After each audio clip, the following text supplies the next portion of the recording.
Australia. Home to... I'm surprised, home to humans, because literally everything on here wants to kill you. We're gonna watch more Parz. Apparently I never checked out his shorts, so I'm gonna check them out today. I heard they are very funny. So if I don't laugh, I'm gonna sue this guy. Let's go. Australia has a lot of spiders, but recently we found a new one, because of course we fucking did. And the new one is the most certified Australia moment I've ever seen. For a bit of context, one of the several thousand spider species we are home to is the Sydney funnelweb, the deadliest spider on the planet. Because of course it's down here. Where the fuck else did you think you were going to find it? These scary looking fuckers are highly venomous. They look like and vampires. can flatline you with a bite in 15 minutes. And if you think wearing thick clothes will save you, be aware the bastards have fangs long enough to punch through shoe leather. Bro, that's not fair. Debuff those guys. What is the one thing worse than a spider rocking armor-piercing rounds that... Something worse than that is probably not watching Night TV. That's the single only bad thing you can do in your life. ...can send you to heaven with same-day delivery. A bigger spider rocking the same perk setup. That's right, Australian scientists have found a brand new species of this funnel web that is even bigger. How much bigger? Well, the standard Sydney funnel web grows to around 5 centimetres or 2 inches. And I mean, if you're asking me, 2 inches is more than enough. 2 inches is actually fucking huge. By comparison, this is the new one. It's twice the fucking size, cunt! 4 inches. How are these scientists allowed to find the animal these? Kingdom. But that isn't even the best part. You see, do you know what they named this thing? Do you know what professional scientists named a supersized version of the most dangerous spider on the entire I'm gonna guess, little Jimmy. fucking planet? The Newcastle Big Boy. Deadliest spider on the entire fucking globe. Big Boy. Only in Australia. Australia has a lot of spiders, but recently we found a new one. Australia's scariest spider is hiding a deep secret. But what is it? Well, introducing the huntsman, native to the land down under, and the number one cause of tourists absolutely shitting themselves on camera. And look, in defense of said tourists, I will be the first to admit, yeah, this looks scarier than a f***ing job application. Those gangly ass legs and the hair make him look like Slender Man's testicle. Now, as if having a negative charisma stat wasn't bad enough, this guy didn't even do a warning for a job application. You know how that affects people like me that are unemployed? That is completely... I just can't. I don't know if I can keep supporting this guy. You gotta censor that word, and you gotta make sure you have a proper warning, because some people have real issues with that. Employment is scary. I regret to inform you that the huntsman spider grows up to 30 fucking centimeters in size, making it the largest spider on the planet by leg span, and legally allowing Subway to market him as a foot long. I don't like that. Now, being the spider equivalent of a Ford F-150, you'd think he'd have the common decency to be slow, you know, tank build. Oh my god, don't tell me he's fast. Unfortunately, the huntsman is fucking turbocharged. Now, it's usually at this point in the video that I would inform you that he is also highly venomous, because it's Australia. However, that's his big secret. The huntsman is a big sweetheart. You see, despite looking like an SCP, huntsmen are incredibly timid, and on the rare occasion they do bite, their venom is harmless. In fact, seeing one of these bad boys in your house is a blessing in disguise, because if you see a huntsman in your home, I guarantee you won't see any annoying ass flies or mosquitoes, because he's eaten them. You see, he understands he's big enough that he should be paying rent, and so he contributes to the household in pest control. I personally have had one of these bad boys as an 8-legged roommate, and I can tell you, they're pretty good company. Except for the part where they cause car crashes. Yeah, you see, huntsmen like to hide in tight spaces and cracks, and they do it by flattening out their body to fit into the gap. Now, in the house, that usually means you'll just find them behind a painting, but when you're flying down the highway at 110k an hour and decide to flip down the sun visor because God is trying to flashbang you, yeah, they like to sleep in there and you've just dropped one into your lap. Now, whatever you do, don't panic or you're gonna crash the... Australia's scary. How does Australia keep having spiders? I know like maybe like 3. Daddy long legs, jumping spiders, and like the regular ones. That's like literally all of them. How did they keep like inventing more? I'm pretty sure scientists are genetically engineering more spiders just so they can keep tourism out. I'm pretty sure Australia is gatekeeping anime girls or something. They're keeping it in a lab because there's no way they want to make Australia look this like unapproachable. They make it seem like if I go there, I'm gonna have 1 million diseases and I'm gonna explode and I'm gonna be sent to the sun because even the sun wants to kill you there. Like I literally tourism. I don't even know how it's not at 0. Just they're gatekeeping something. I can tell. They're gatekeeping something. They have a secret. Aussie farmers thought they were being attacked by aliens. But what was actually causing it is so much funnier. This is a wallaby. Oh. The kangaroo's vertically challenged little cousin. Now, to get a little more specific, this is a Bennett's wallaby, They're native so to my home cute. state of Tasmania. And that location is very important to the story. Tassie is home to a lot of things. Beautiful views, a seal with a felony record, and the nut. However, one thing they tend to leave off the tourism brochures is drugs. Aww. Tasmania is the world's largest exporter of legal opium, the main ingredient in opioid painkillers like morphine, with this one tiny island producing 50% of global supply. Now, opium comes from poppy milk, and to get poppy milk, you need to milk poppies. Ew. And to produce that 50% of global supply, Tasmanian farmers grow huge fields of these things across the north of the state. However, because throwing these flowers into a crafting table gives you f***ing narcotics, these fields are legally required to be under extremely tight security. Which is why these same poppy farmers became extremely confused when f***ing crop circles showed up in the plant equivalent of a f***ing Town Hall 9 Clash of Clans base. They were understandably absolutely f***ing bewildered by this, and some people even thought it was aliens. So to figure out whether or not it was a Halo Elite drawing this shit, they set up some cameras. And what they saw was this little shit breaking into the field, eating the milk-filled buds, getting absolutely f***eyed, and then hopping in circles until he passed the f*** out. That's crazy. They thought the f***ing Covenant were invading, and it was a drink-driving wallaby. Today I learned that the crop circles are from drunk wallabies. I always like saw images of it and I was like, how does that happen? Maybe somebody's staging it for publicity. Now I know it's just because the little creatures get a little tipsy. I've never been drunk my entire life. I mean, I'm not even legal to drink. I'm 18. In Canada, you can only drink at 19. But you know, I've seen some drunkies out in the streets. just pop a couple of those in some Canadian cornfields, you'll get the same thing. This seal is such a menace that he routinely gets the cops called on him.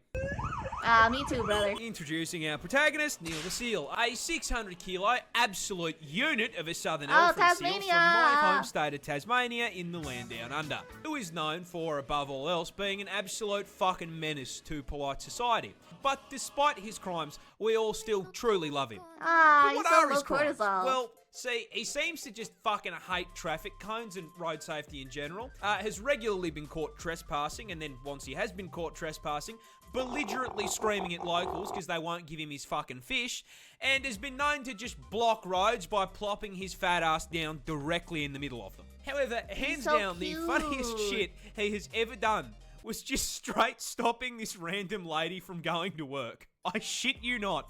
This motherfucker crawled out of the ocean, up the beach, crossed the road, absolutely fucking bodied this woman's poor letterbox, and then proceeded to plant himself directly in front of her fucking car. She was then unable to go to work because this half-ton beefcake was camping her driveway for so damn long. Local news had time to drive out to her house and cover the fucking story. Now, this is a lot of menace for a single seal to cause, but the funniest part of this is, old mate isn't even fully grown. He's like 5 years old. If you think he can fuck things up now, wait until he's nearly 2 solid-ass tons of blubber and takes issue with the wall of your house. I do not think that seal damage is covered on my fucking insurance plan, dude. This seal is such a menace that he routinely gets... but he gets away with it because he's so cute. Same for me. See, I've done lots of crimes. But because I'm cute, nobody really cares. This wasp is basically a zombie. I hate wasps! Introducing the Tarantula hawk wasp, possibly one of the most I hate wasps. I hate nightmare-inducing them. insects on the planet. And the reason it's such a threat to your mental health is because its hunting and reproduction strategy is ripped straight from Ellen Ripley's autobiography. Sorry, I dropped my earbud.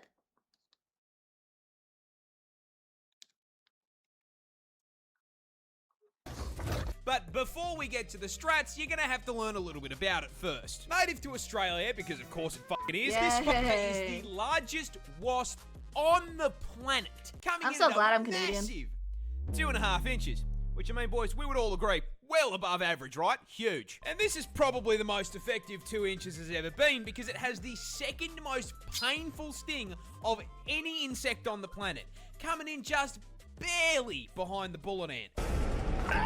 Pack and a half-inch stinger with a potent venom that has been described as blinding, debilitating, I can't move my arm, and electric. Now, the size and poison aren't just for nothing, because as the name Tarantula hawk wasp suggests, they are purpose-built, genetically perfect killing machines designed specifically to violate spiders, making Australia basically an all-you-can-eat buffet for them. But they don't just execute the spiders. No, that'd be too normal. Hawk wasps use spiders to reproduce in one of the most horrific ways possible. Please. And that all starts with a female hawk wasp hunting down a tarantula. As the buff bulking spider takes a wrong turn down a dark alley, the hawk wasp, noticing the 8 sets of TNs on his feet, proceeds to fucking jump him, flying down from above to land a sting into the spider's abdomen, instantly and permanently paralyzing it. The Bug Harbour butcher then proceeds to drag the still completely conscious and aware spider into an isolated kill room, which is where the fucked up part really begins. Because our wasp isn't hungry, it's pregnant. And proceeds to lay its egg on the paralysed spider's abdomen. After about 3 to 4 days, that egg hatches into a larvae. A very, very hungry larvae. Fortunately, there's a whole bunch of fresh fruit right here underneath them. That food being the still paralysed, still very conscious and aware spider. The larvae burrows into the spider's abdomen and gets to work converting it into a KFC family bucket, consuming it from the inside out, purposely avoiding vital organs to keep the food nice and fresh. After it's done consuming a living being, the larvae breaks forth from the demolished corpse like a fucking chest burster and fucks off to continue the generational arachnid violation. Anywho, good luck getting any sleep tonight. I'm so glad I'm not a friggin' spider. I'm a bee. But that's not any better, because wasps eat bees. This is why we hate wasps.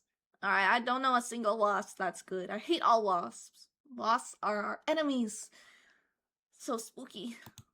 This isn't a spider. It's a snake. Introducing the Iranian spider-tailed horned viper, as the name suggests, native to Iran, and you are all probably wondering why the f*** this snake has decided to attach a cosplay of the average Australian resident to his tail. The answer is food. You see, every known snake species is a predator.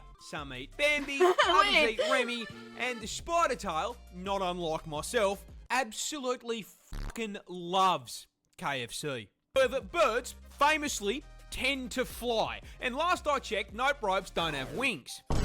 So, how does this viper get his zinger box? The answer is again, food. You see, birds eat insects, and the spider tail knows this. So, rather than trying to chase his prey down, this lazy fucker has evolved the evolutionary equivalent of DoorDash. You see, when a viper feels like a meal, it'll start the hunt by finding a nice rocky outcrop to curl up on like a couch. And due to the camouflage on his scales, this snake becomes practically invisible. Once he's nice and cozy, Literally he begins following to hook, line, and slowly sinker. wiggle his tail back and forth in front of his face, perfectly mimicking the motion of an insect. Think of this as him placing his Uber Eats order. Meanwhile, up in the air, our undercooked chicken tender is flying around when, holy shit, a free meal! What a delectable bug, just sitting there on that rock. And so, Tweety Birdie swoops down to grab himself an insect Happy Meal. And just as he's about to reach his meal, this isn't a spider. It's a snake. Oh wait, I want to see that. Introducing How is that the tail? I can barely even see that. The camouflage is Snake. amazing. In- Where even is the head? That's the head. Oh, that's so good. about to reach his meal. Yeah, honestly, it looks just like an insect. It's really good. This guy evolved. This guy didn't even evolve. This guy got all the perks. Literally got all the perks right here. This bird has to rearrange its organs and skeleton No, just the to lay an egg. kiwi. This cute little guy is the kiwi bird, a species of ratite native to New Zealand this time, and the absolute poster child for getting cucked by evolution. You see, this walking featherball is actually directly related to the emu, ostrich, and cassowary, being a member of the same family of flightless birds. However, there is a problem. You see, the rest of the kiwi's bloodline actually looked up a build guide before picking their stat spread, and as such made sure to trade the whole flying thing for something useful. With all of his cousins specking into speed, size, and some kind of offensive capability. So that leaves the question, what did the kiwi pick to make up for not flying? Cuteness. Absolutely f***ing nothing.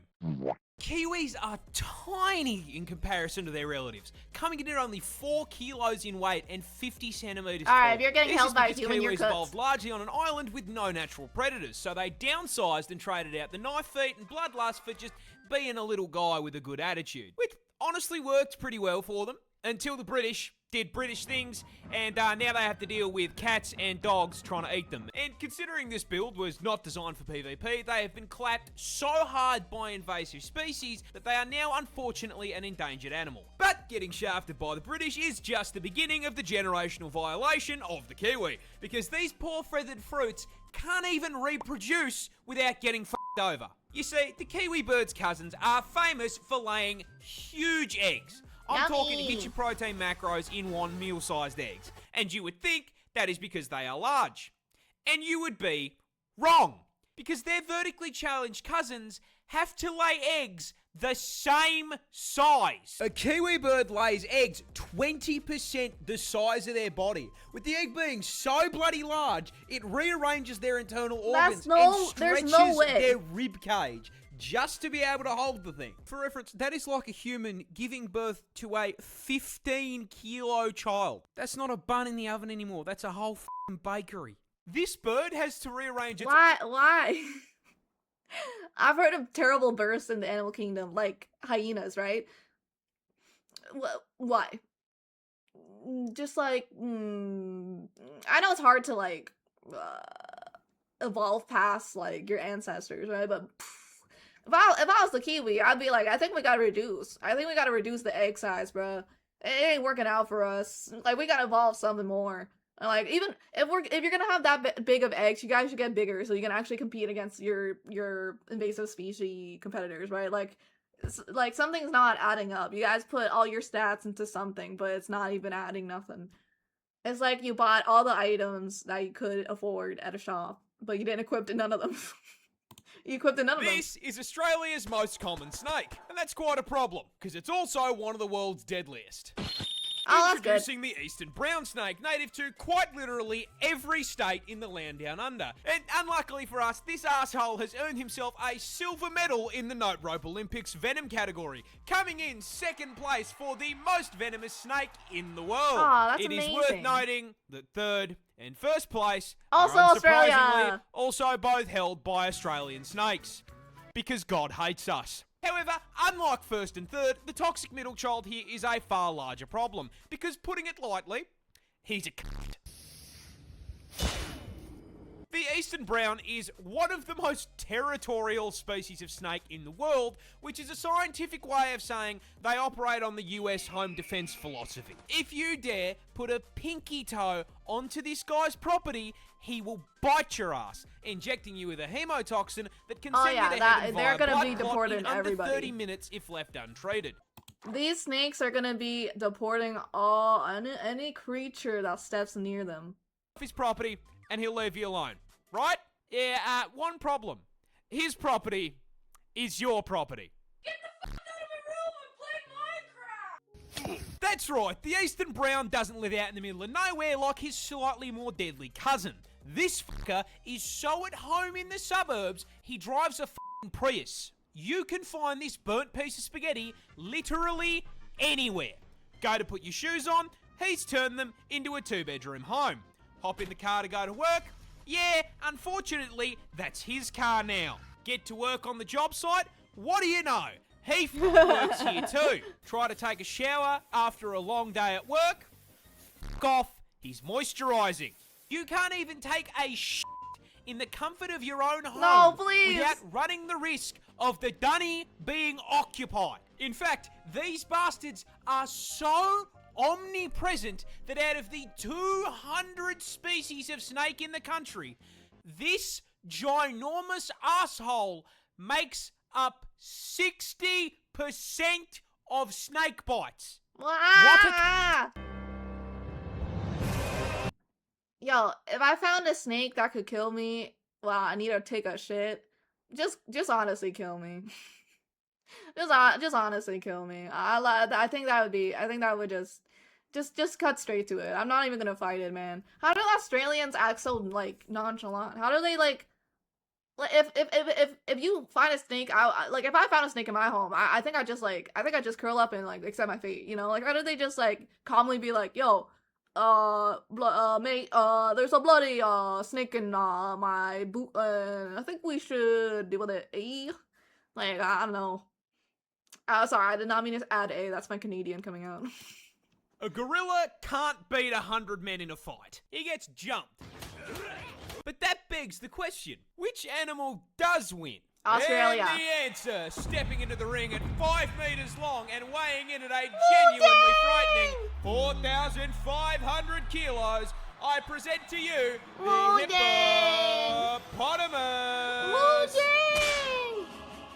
Yeah, look, a hippo causing a 100 long line at the gates of heaven after a fight is honestly pretty plausible. You see, despite the fantastic PR work Moodang has done for the hippopotamus community, doesn't change the fact that Moto here is a sentient Ford F-150, the temperament of a fucking serial killer who can win this fight for one very specific reason. You can't fucking hurt it. You say the hippopotamus is possibly the tankiest land animal on the fucking planet. Isn't it making like a walking seal? Unbelievably thick. 2-inch high. Now look, we all Well, know not 2 as much inches as your is a mom. lot, especially in the sheets, but in the streets of the African savannah, this makes them practically Don't believe me? Here is a hippopotamus walking away from 10 lions trying to convert it into a family meal. Notice how the hippopotamus does not give a single fuck. If Mufasa and his extended family can't hurt it, neither can you. However, don't let the fact that it's walking away fool you here. The hippopotamus is not a peaceful animal. They are, in fact, violent, psychopathic, 4.5-ton thundercats that can and will bite you in half. A hippo's jaw produces 2,000 psi of pure crushing force. So if he catches your ass, You are the watermelon. And as if the hydraulic press wasn't bad enough, don't forget they've got two 20-inch fangs in that mouth that'll put a hole in you big enough to stick your f***ing arm through. But honestly, the bite doesn't even f***ing matter. It weighs 4.5 tons and can run at 30k an hour. Yeah, Getting honestly, hit by a I'm charging hippo is like getting hit by a f***ing bus. Or your There is mom. no Nah, I'm just way kidding. we are winning a fight against something that could probably take out 10 people just by rolling over. Oh my god, I cannot. I've already made 2 your mom jokes. I cannot make a third one. I should not make a third one. I'm trying so hard, but it's right there. It's right there. When your mom walks past the TV, you miss the entire season. I'm so sorry. Okay, let's watch one more before I make another your mom joke. Touching this plant will put you in the hospital. I'm dying. This Well, is the touching gympie-gympie plants plant, in a piece of general foliage native to the land does down that to under. me. And surprising no one, I don't not touch only grass. is the thing venomous, it is in fact the most painful plant on the planet. Because yeah, no, of course, man, even the fucking leaves down here have a problem with me. Growing in the rainforests of northern Queensland, these hell bushes are covered in tiny hairs that upon closer inspection aren't hairs at all and are actually thousands of hypodermic needles waiting to stab you and break off inside your skin if you so much as brush them. Once inside you, these needles will inject you with, I am not kidding, neurotoxin and cause absolutely excruciating pain. I mean like comedic levels of pain. With one person describing it as being covered in hot acid and electrocuted, and another woman saying that it was straight up more painful than childbirth and she'd given birth 4 times. And the fucked up part is, the neurotoxin isn't even lethal. So this spiteful cunt of a plant is hurting you purely for the love of the game. Mind you, there are reports of people saying getting stung by this thing is actually worse than being put in the ground. This is because Groot's little hellspawn cousin here can continue hurting you for literal years after being stung. This is because those thousands of little hypodermic needles are actually made out of silicon, meaning your body can't break them down. And with how thin they are, your skin will usually close up over the top of them, meaning that these neurotoxin emitting slivers can sit inside your skin for literal years, releasing more neurotoxin anytime that they're moved or disturbed. This constant, chronic, agonizing pain is so unbelievably bad that there have even been records of, trying not to get banned here, people Alt F4ing existence to make it stop. This particular incident came from a man who accidentally used one of the plant leaves as toilet paper. No! I don't think it gets much worse than neurotoxin to the nuts. Touching this plant will put... Yo, do we need those? Do we need those? Can we just get rid of them? I thought the humans were like the dominant species of like the world, right? I thought we were like apex predator number 1. So can we just like low-key kick those plants away? Like, come on, guys, we gotta lock in. Australia is the only place where humans are on par with nature. Australia is the only place where you're reminded of your mortality and you forget that you don't rule the world, because everything there is like a reminder from God himself that he wants you to remember that you're only human. That's like, honestly, like, I don't even, that's crazy. The fact that it's made of silicon, like, what is that plant cooking up? Why is bro like with Jesse Pinkman and bro's cooking up like the world's worst like pain epidermic needle ever? Really, I don't even know what's going on. Why would you do that? Why do you exist? What are you even protecting? That plant isn't even worth all that. You ain't even worth all that to do that. You ain't even worth that much to do that. Bro's actually trying too hard. Bro's literally smurfing in like a casual play lobby. This plant pulled up when it didn't need to. This plant gave it 110% when the teacher only wanted you to like paint in the freaking colors of the inside the lines. Bro cured cancer when everybody was just like doing their share of the group project. Like, what are you doing? You're actually trying too hard. You're actually trying too hard. Well, that was moreparz. I hope you guys enjoyed it. Be sure to subscribe to him, of course. Let me do that, of course. I don't want to be a hypocrite. And then, maybe, subscribe to me too. I'll see you in the next video. Bye bye. Thank you.